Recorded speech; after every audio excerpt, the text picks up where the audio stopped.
127 பேர் கொண்ட இரண்டாவது வேட்பாளர் பட்டியலை வெளியிட்டது அதிமுக. பி.வி. ரமணா, பொள்ளாச்சி ஜெயராமன், உடுமலை ராதாகிருஷ்ணன், எம்.சி. சம்பத், பாலகிருஷ்ண ரெட்டி உள்ளிட்ட 15 முன்னாள் அமைச்சர்கள் மற்றும் 30 எம்.எல்.ஏக்களுக்கு மீண்டும் வாய்ப்பு.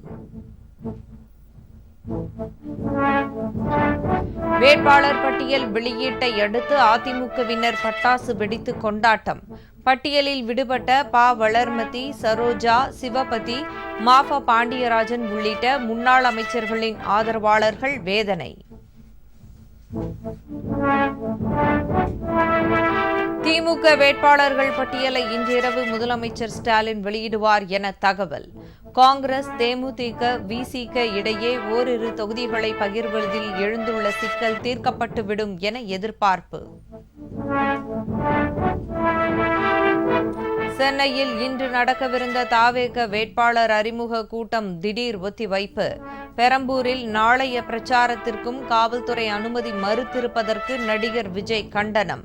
ஜனநாயகத்தின் மீது நடத்தப்பட்ட பாசிச தாக்குதல் எனவும் குற்றச்சாட்டு.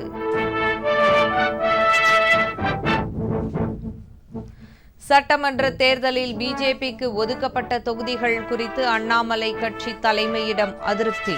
பரஸ்பரம் விட்டுக் கொடுத்து வாங்கப்பட்ட தொகுதிகள் என நயினார் நாகேந்திரன் விளக்கம்.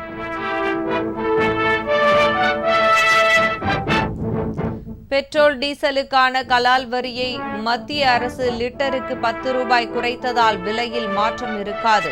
இந்தியாவில் மீண்டும் ஊரடங்கு அமல்படுத்தப்படும் என்பது வதந்தி என மத்திய அரசு விளக்கம்.